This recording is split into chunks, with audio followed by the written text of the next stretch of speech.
ایران سے 450 پاکستانی زائرین کا انخلا مکمل، عراق میں فضائی حدود کی بندش سے پاکستانی زائرین پھنس گئے۔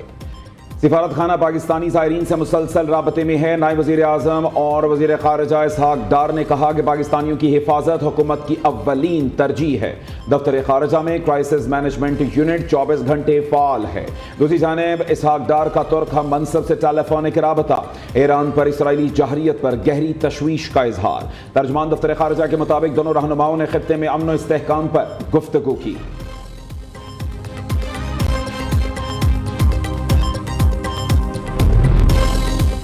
بھارت نے شنگھائی تعاون تنظیم کی جانب سے ایران اسرائیل کشیدگی کے حوالے سے جاری بیان سے لا تعلقی کا اعلان کر دیا۔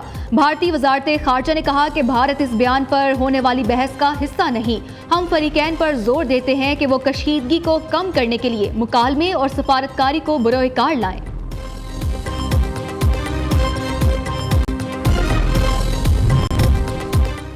بھارت اسرائیل کی سازشیں ناکام، پاکستان کو گرے لسٹ میں شامل نہیں کیا گیا، یہ پاکستان کی بہت بڑی فتح ہے۔ وزیر دفاع خواجہ آصف کہتے ہیں کہ پاکستان FATF کی تمام ضرورتیں پوری کر چکا۔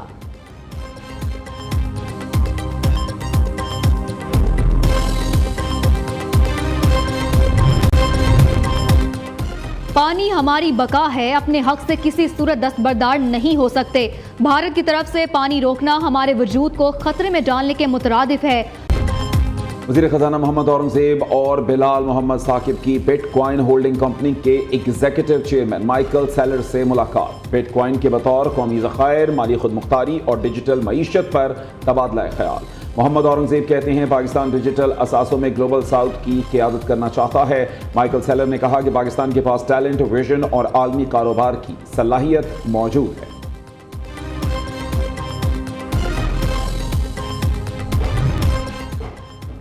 پاکستان پر مالیاتی اداروں کا بڑھتا اعتماد۔ IFC کی ریکوڈک منصوبے کے لیے $400 ملین کی مالی معاونت۔ ریکوڈک منصوبہ ملکی معیشت میں نئی روح پھونکنے کو تیار۔ پاکستان کا ترقی کی طرف ایک اور مضبوط قدم، بین الاقوامی مالیاتی اداروں کا پاکستان پر اعتماد۔ ریکوڈک منصوبے میں بھاری سرمایہ کاری جاری۔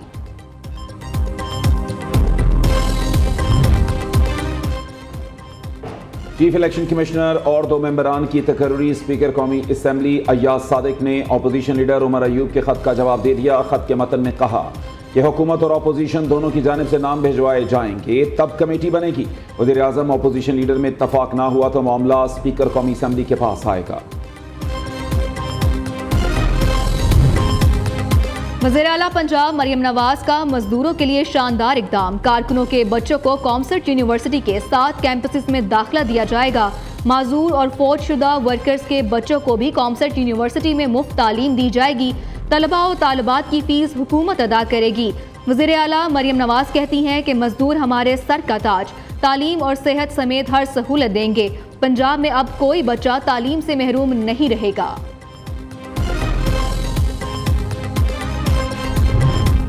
پنجاب کا 2025-26 کا 5300 ارب سے زائد کا ٹیکس فری بجٹ پیش کیا جائے گا۔ صوبائی وزیر خزانہ مجتبیٰ شجاع الرحمان بجٹ پیش کریں گے۔ وفاق سے زیادہ ترقیاتی بجٹ 1240 ارب روپے رکھے جانے کا امکان۔ آئندہ مالی سال کے لیے 3132 اسکیمیں شامل۔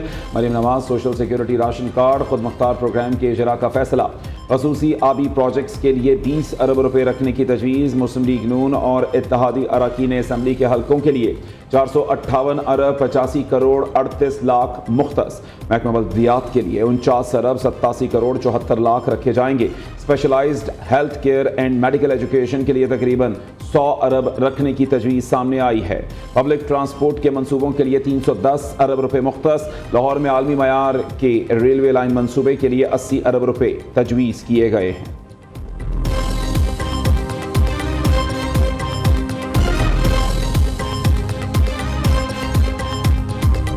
شفقت، چاہت، قربانی، یکجا لکھوں تو بابا جانی۔ اپنے آج کو بچوں کے مستقبل پر قربان کرنے والی ہستی والد کو سلام۔ پاکستان سمیت دنیا بھر میں والد کی عظمت کا دن منایا گیا۔ باپ صاحبان کی مانند خود دھوپ سہ کر اولاد کو سائے میں رکھتا ہے۔ وزیر اعلیٰ پنجاب مریم نواز کا فادرز ڈے پر خصوصی پیغام، کہتی ہیں اولاد کے حقوق پورے کرنے والے ہر باپ کو خراج تحسین پیش کرتی ہوں۔ میرے والد نواز شریف میرے رہنما، قائد، استاد اور طاقت ہیں۔